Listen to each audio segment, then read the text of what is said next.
Isang magandang araw po sa inyong lahat, mga minamahal kong kapatid. At sa araw pong ito po ang inyong lingkod, si Pastor Ruel Camia, mula po dito sa Winnipeg, Manitoba, Canada, para po sa ating pag-aaral ng salita ng Diyos ngayon pong umaga. Welcome po sa Tinig ng Pag-asa.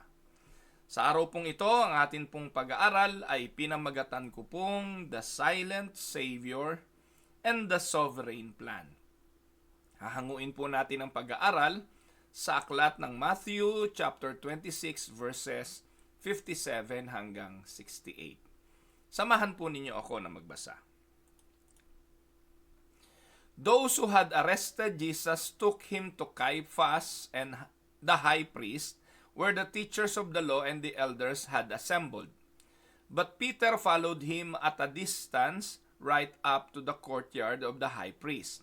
He entered and sat down with the guards to see the outcome. The chief priests and the whole Sanhedrin were looking for false evidence against Jesus so that they could put him to death. But they did not find any, though many false witnesses came forward. Finally, two came forward and declared, "This fellow said, I am able to destroy the temple of God and rebuild it in 3 days. Then the high priest stood up and said to Jesus, "Are you not going to answer? What is this testimony that these men are bringing against you?" But Jesus remained silent. The high priest said to him, "I charge you under oath by the living God. Tell us if you are the Messiah, the Son of God." "You have said so," Jesus replied. "But I say to all of you, from now on, you will see the Son of Man sitting at the right hand of the Mighty One and coming on the clouds of heaven." Then the high priest tore his clothes and said, "He has spoken blasphemy. Why do we need any more witnesses? Look now, you have heard the blasphemy. What do you think?" "He is worthy of death," they answered. Then they spit in his face and struck him with their fists. Others slapped him and said, "Prophesy to us, Messiah, who hit you?" Pagpalain nawa ng Panginoon ang pagkabasa at pagkadinig ng kanyang mga banal na salita na sa araw na ito ay ating pagbubulayan. Sa mga talatang ating binasa, mga kapatid, ay ating masasaksihan ang ginawang paglilitis sa ating Panginoon, hindi ng pamahalaan kundi ng simbahan. Huwag nating kakalimutan na ang nagpatawag at humuli sa Panginoon ay ang simbahan, at dinala siya sa high priest na si Caiaphas. Si Caiaphas po ang punong pari ng pananampalatayang Hudyo ng mga panahon na yon. Kasama niya ang mga teachers of the law, yung mga elders ng simbahan. At ito po ang lumitis sa ating Panginoon at nagpasya na siya ay ipapatay. Mga minamahal na mga kapatid, gusto ko pong itanong sa inyo, have you ever experienced a moment when you were falsely accused? Yun bang pinagbintangan ka na alam mo naman na wala kang ginawa na kasalanan? Sa isang pagkakasala na hindi ka kabilang, na hindi mo ginawa, na hindi mo naman talaga na isakatuparan, and yet ikaw ay hinatulan, whether by public opinion or sa pamamagitan ng mga mali at huwad na saksi. At alam nyo, meron naman daw katotohanan talaga na maraming nabibilanggo, wala naman talagang kasalanan Naidiin lang, nadamay lang, at kung ano-ano pa. At ang kasaysayan ay nagtuturo at nagpapakita ng mga ganitong klase ng kasaysayan. Si Joseph, hindi po ba? Si Jose.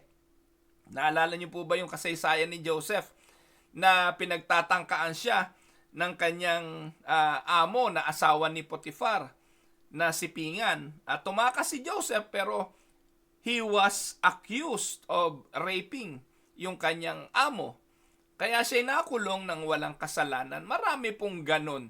Maraming ganong pagkakataon. Kaya itong kasaysayan ng Panginoon, marahil makakarelate din tayo kung kayo ay nakaranas din ng kayo ay maakusahan ng hindi naman ninyo ginawa. So sa pagkakataong ito, atin pong makikita na ang anak ng Diyos, ang ating Panginoon, ay nakaranas ng ganitong akusasyon. So ang tanong, kayo po, perhaps there was a time in history na when speaking up seemed futile, na kahit anong paliwanag ang gawin mo, parang hindi na ikaw papaniwalaan, na kahit anong depensa gawin mo, dahil meron na silang preconceived notion na ikaw ang may kasalanan, wala nang silbi yung paliwanag mo. Kaya sa mga ganong pagkakataon, mainam na lang ang tumahimik, wag nang magsalita. Dahil anything na sasabihin mo, hindi rin naman pakikinggan at babagsak lang sa mga tengang sarado dahil meron na silang hatol. Mga kapatid, we live in a world filled with injustice, where lies often gain more traction than truth. Sa Senado nga ng Pilipinas at sa Kongreso, pinag-uusapan ngayon yung mga fake news, mga balita na mukhang totoo, mukhang nangyari, pero hindi naman. Sa paglaganap ng mga artificial intelligence, nakakagawa ng video na kamukha mo, mukhang ikaw, pero hindi ikaw. Kaya huwag kayong magtaka isang araw, makakakita kayo ng sarili niyong larawan, may kasamang ibang tao, idinikit ng AI, pero hindi naman kayo. At itong mga bagay na ito'y mukhang totoo, pero sa mata at public opinion ng tao, wala kang magagawa. Minsan mas mainam pa na wag na lang kumibo at wag nang magsalita dahil meron na silang mga paniniwalang ganon. Halimbawa na lang sa mga artista, gaano karami ang magpahanggang ngayon ay naniniwala na si Maine Mendoza at si Alden Richards ay nagpakasal at ang dalawang ito'y merong anak. At merong mga fanatics na nakikipagpatayan, makikipagsabunutan, makikipag-away, maipagtanggulang. Ang kanilang hinahangaang si Alden at si Yaya Dab ay naging mag-asawa.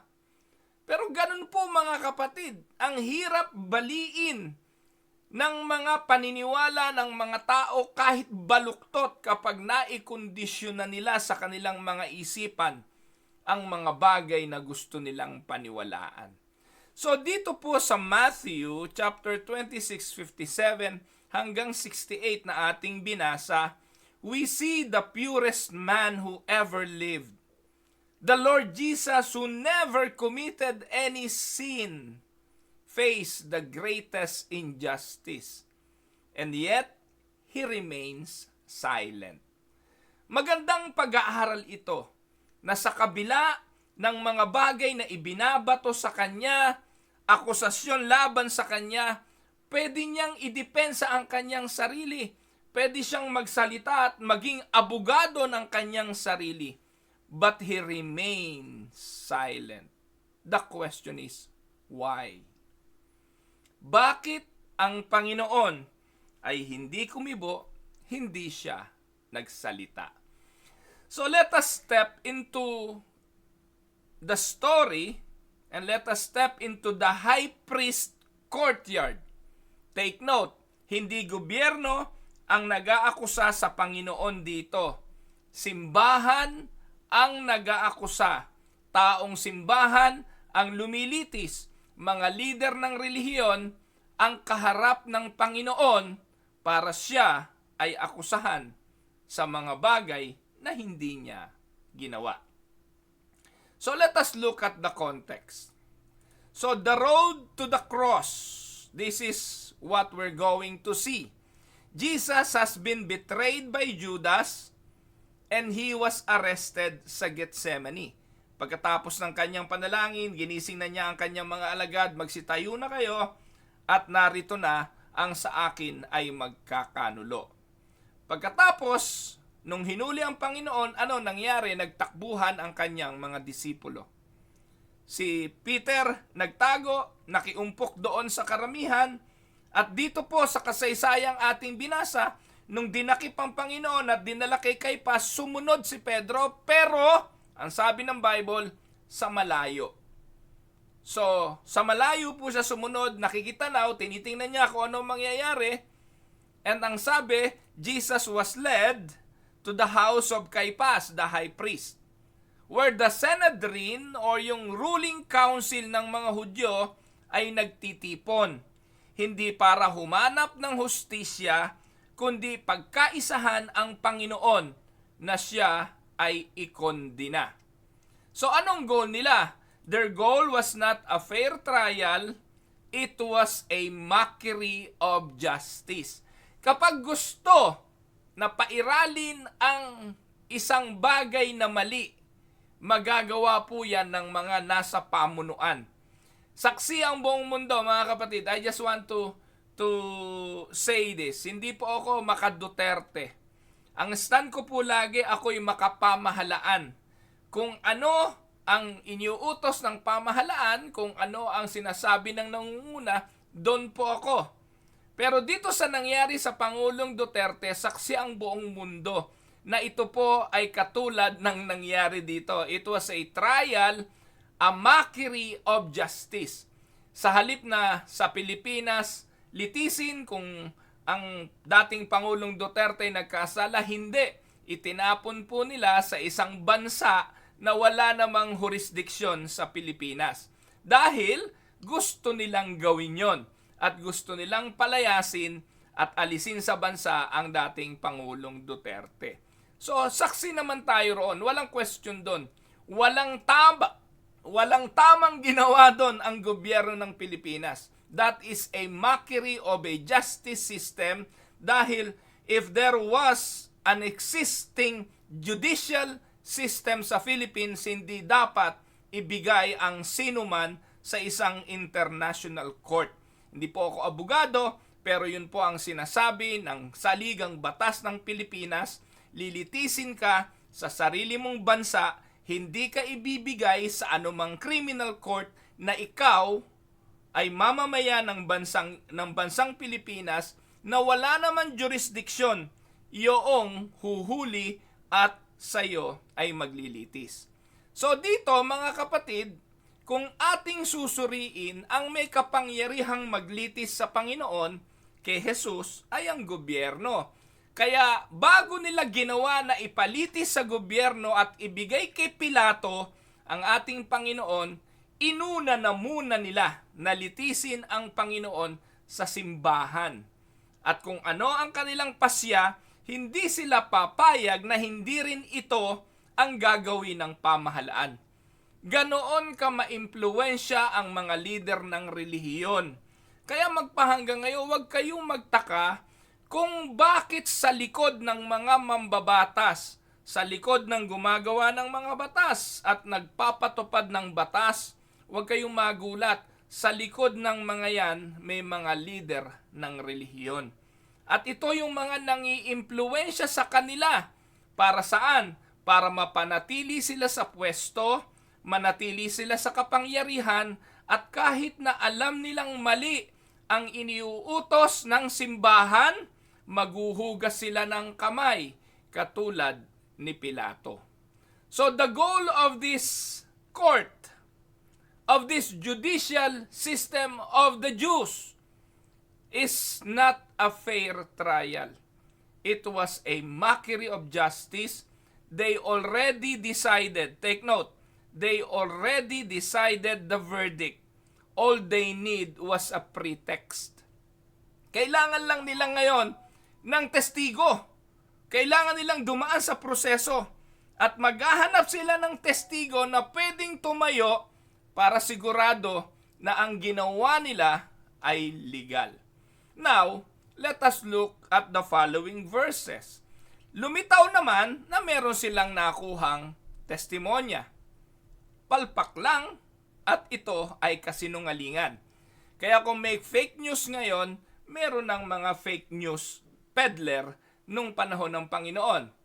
At ano ang sabi? Sa verses 57 to 63, mababasa natin yan, especially sa verse 59, ang sabi, "Now the chief priest and the whole council were seeking false testimony." Ano hinahanap nila? False testimony. They are looking for false testimony against Jesus that they might put him to death. So yung mga tao kasi nagpapatotoo ng iba nagpapatotoo ng kagalingan, galing sa Panginoon, nagpapatotoo ng kanyang mga himala, at ito yung mga naririnig ng mga Pariseyo at ng mga Eskriba. Kaya hindi mapaparusahan ng Panginoon sa mga bagay na yon. Kaya naghahanap sila ng something na lalabag doon sa kanilang pinaniniwalaan. Wala nga silang makita. Kaya naghanap sila ngayon ng somebody who can attest kahit na ito ay false testimony. So, ibig sabihin, this was not a search for truth, but a manipulation of the law. And they brought false witness. Witnesses nga, dalawa yung dumating. Ang sabi, and yet their testimonies didn't agree. Sa Mark 14:56, kung atin pong mababasa, sabi po roon, many testified falsely against him, but their statements did not agree. Ano pong ibig sabihin yan, mga kapatid? Marami po na nag-akusa sa aklat ni Marcos. Ito yung declaration Hindi po ito sinulat ni Matthew. Pero in the book of Mark, ang sabi, many testified falsely against him, but their statements did not agree. Anong ibig sabihin yan? The accusations of these people to the Lord are false. Hindi matuwid, hindi tama. And yet, ano nangyari? Ito ang kanilang pinaniwalaan. It was a chaotic, hypocritical, and illegal by their own standards. And in the midst of it all, sa kabila ng mga false accusations, sa kabila ng hindi tama na inaakusa sa kanya, ang sabi ng Bible sa verse 63, Jesus remained silent. Now, ito po yung sasagutin natin. Why the silence? Why did Jesus remain silent? Ang sagot, ito po'y katuparan ng propesiya. Binabanggit sa Isaiah 53 verse 7, like a sheep before its shearers is silent, so he opened not his mouth. Sinabi na po ni Propeta Isaias na ang magiging Mesaya na tutubos sa kasalanan ng tao sa kanilang kasalanan ay katulad ng tupa na dadalahin sa kanyang maggugupit na hindi bubuksan ang kanyang mga labi. At ito po'y fulfillment of a prophecy. Pangalawa, ito po'y submission to the Father's will. Tapos na po siya sa usapin ng pakikipanalangin sa Ama. Tapos na siya sa aspeto ng kahilingan.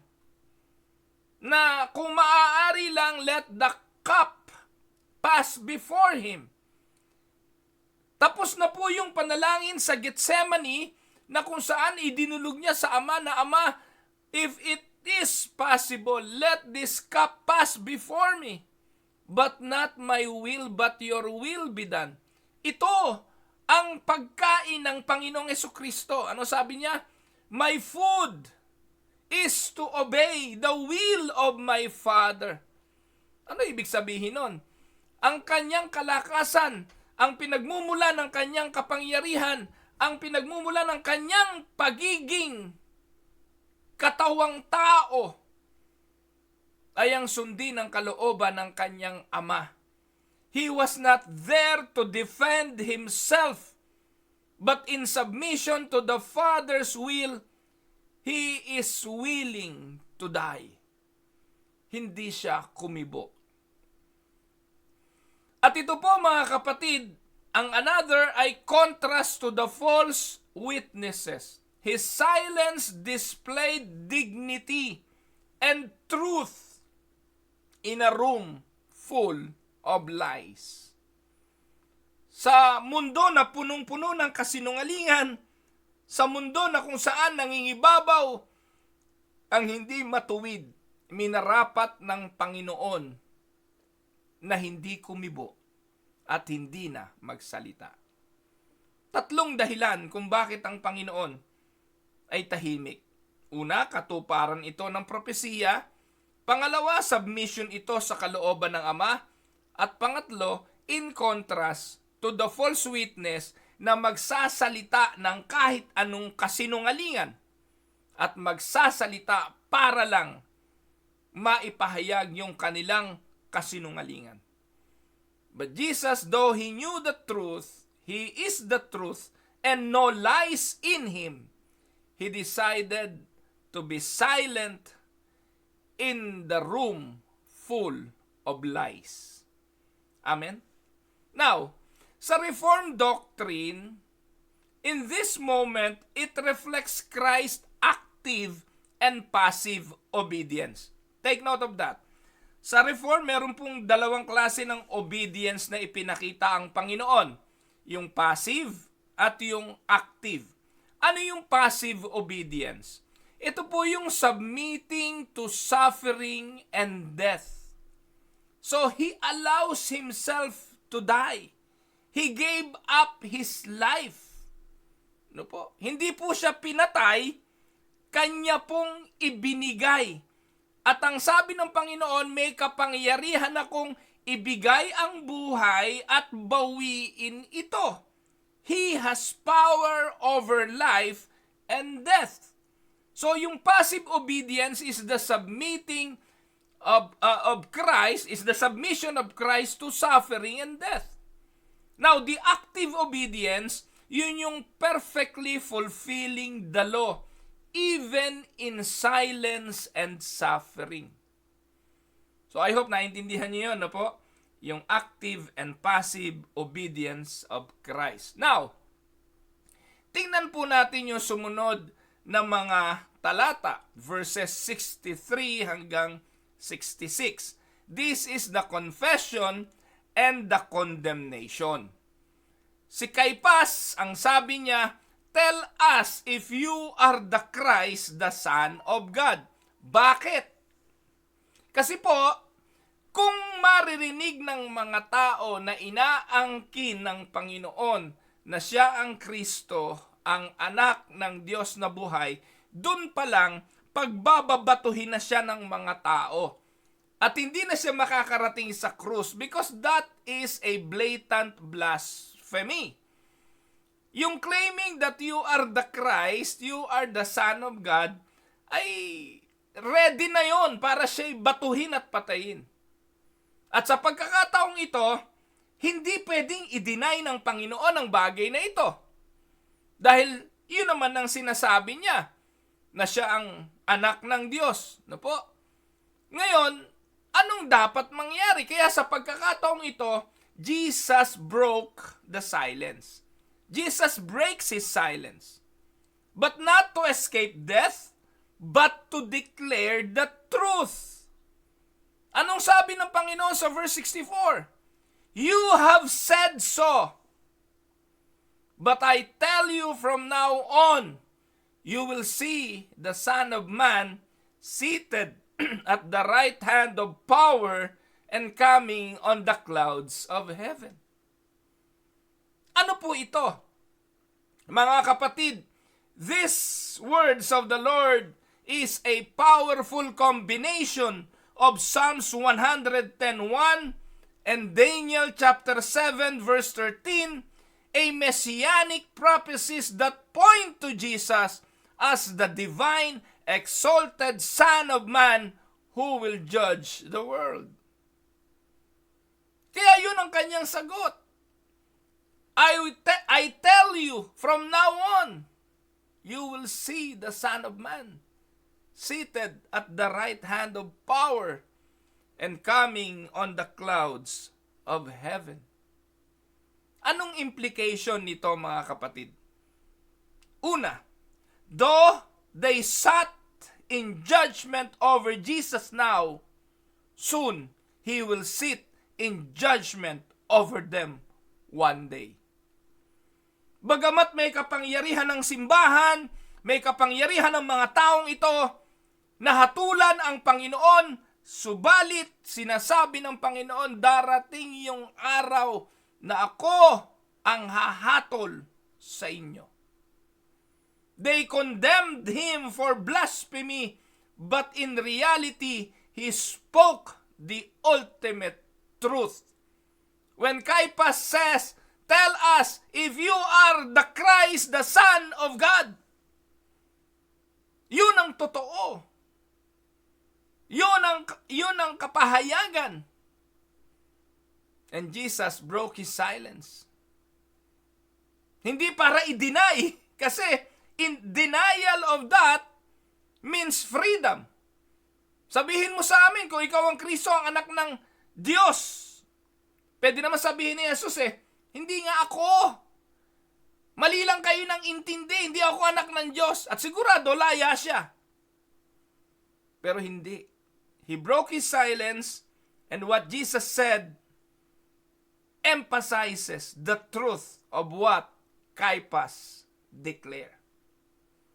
The Son of Man seated at the right hand of power and coming on the clouds of heaven to judge. Here, we see the irony of the cross.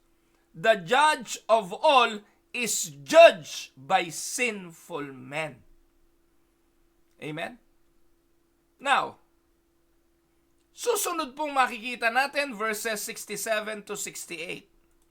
Sa verses 67 to 68, they mock Jesus. They spit in His face and struck Him, and some slapped Him. Dinuraan siya sa muka, sinapak, sinampal, and this brutal mistreatment was more than physical, it was a spiritual mockery. They mocked the very one who came to save them. And yet, He bore it all in perfect obedience and love. Ano po ang sabi ng Isaiah 53:3-5? He was despised and rejected by men, pierced for our transgression. It was a fulfillment of what Isaiah prophesied. Amen? Now, mga kapatid, let us put this into application. What does this mean for us? Anong pakahulugan nito sa atin? Una, marvel at Christ's silent obedience. Mamangha tayo sa pagiging hindi kumibo ng Panginoon. Bakit? He could have called legions of angels. Matthew 26:53. But Jesus chose the cross. His silence is not weakness, but strength under submission. Minsan yung katahimikan, mga kapatid, hindi madaling gawin. Sa mundo na kung saan ang hilig nating magmarites, ang hilig nating magbigay ng opinyon, ang hilig nating magsalita kapag meron tayong gustong sabihin, pero minsan, mas mainaman tumahimik at huwag kumibo, lalo't alam mo ang katotohanan. It is not a weakness to be silent, but strength under submission. Let us marvel at Christ's silent obedience. Amen? Pangalawa, let us rest in God's sovereign plan.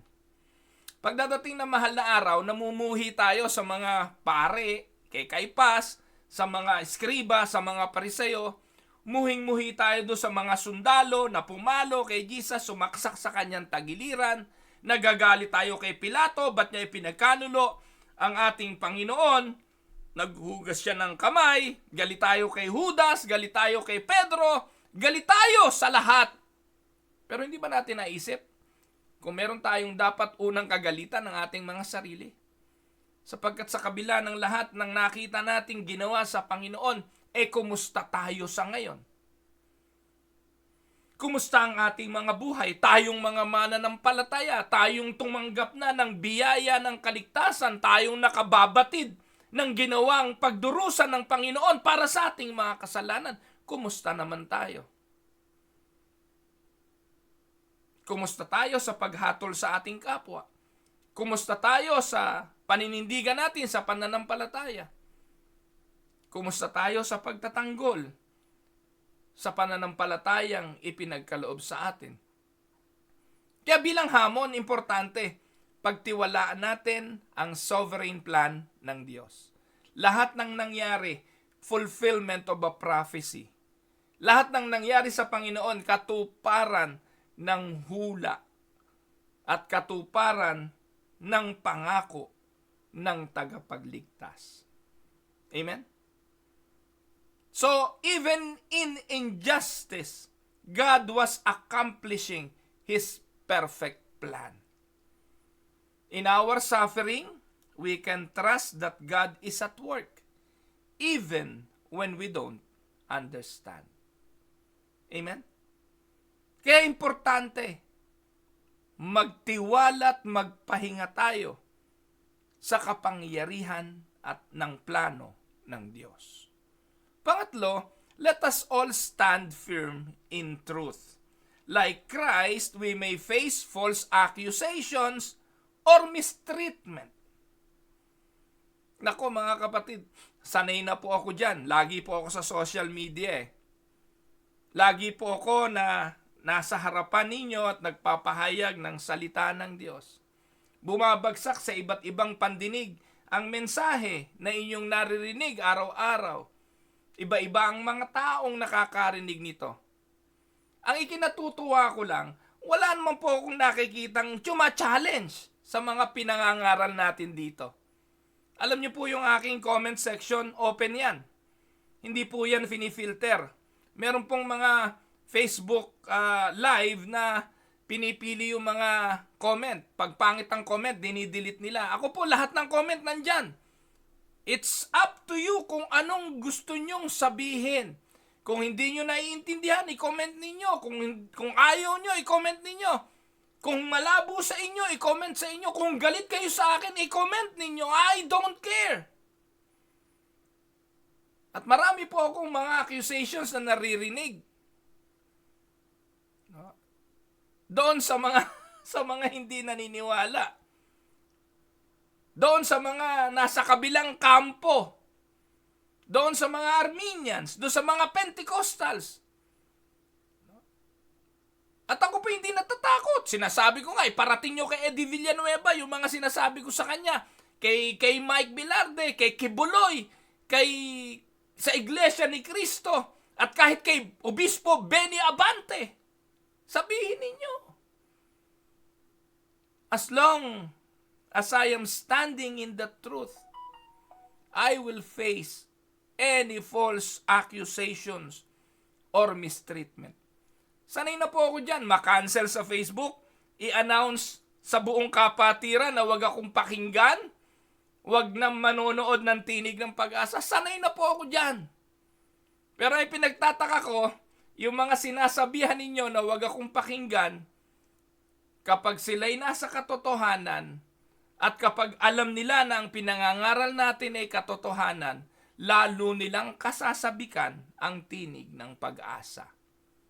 Amen po ba mga kapatid? We are called to follow up in His steps. We need to follow Christ. At sa example na ipinakita ng Panginoon, hindi niya sinuklian ng masama ang masama, but entrusting Himself to the Father's care. At ganun din ang dapat nating gawin. Now, let us look at the gospel connection. The gospel connection, Jesus was condemned so we might be freed. Amen? Jesus stood silent so we might speak boldly before God. Sa pagtahimik ng Panginoon, may katapangan na tayong lumapit sa trono ng Diyos at ipahayag ang anumang mga saloobin natin dahil meron na tayong tagapamagitan sa Ama at yon ay walang iba kundi ang Panginoong Hesus. He was condemned as a blasphemer so we might be declared righteous in Christ. He was mocked so we might receive honor in His presence. 2 Corinthians 5:21, God made Him who knew no sin to be sin for us. And this passage is not just a courtroom drama, it is the heart of the gospel, the innocent dying for the guilty. And that is the connection of the gospel. He was condemned so we might be freed. Di nyo ba naisip? Kung hindi naman namatay ang ating Panginoon, wala tayong pag-asa magpahanggang ngayon. Kung hindi si Kristo ang Mesaya, katulad ng mga Hudyo, naghihintay pa tayo ng Mesaya. Pero sa atin, hindi na tayo naghihintay ng tagapagligtas. Ang hinihintay na natin ang pagbalik ng ating tagapagligtas. The work of salvation was finished already. We are saved now and for eternity. And that is for the believers of Christ. And what are we now waiting? We are waiting for His return. And that's it. Amen? Now, let us look at some reflection questions na pwede niyong gamitin sa inyong mga Bible studies. What do we learn about Jesus' character from His silence and submission? Bilang Kristiyano, anong matututunan natin sa hindi pagkibo ng Panginoon? Anong matutunan natin sa karakter ng Panginoon sa kanyang submission? Pangalawa, how does Jesus respond to false accusations? Challenge how you deal with injustice. Anong itinuturo ng pagtahimik, ng hindi pagkibo, ng pagtugon ng Panginoon sa mga akusasyon? Papaano rin natin ididil yung mga injustices ng ating buhay? Pangatlo, are you trusting in your own righteousness or in the Savior who was condemned in your place? And the last, how can you reflect Christ's example when facing opposition or persecution? Bilang conclusion, the triumph behind the trial. Minamahal na mga kapatid, the silence of Christ in Caiaphas' room echoes loudly through eternity. Ipinapahayag nito na ang kaligtasan was not an accident, but a sovereign, loving plan carried out by our willing Savior. When the world mocks, mistreats, or misunderstands you for Christ's sake, remember this night. Remember the silent Savior. Amen? Remember the sovereign plan and trust in the one who was judged so you might be justified. Amen? Pagpalain po kayo ng Panginoon. Ito po ang inyong lingkod, si Pastor Ruel Camia po, mula po dito sa Winnipeg, Manitoba, Canada, para po sa ating pag-aaral ng salita ng Diyos ngayong umaga, dito po sa Tinig ng Pag-asa. God bless mga kapatid.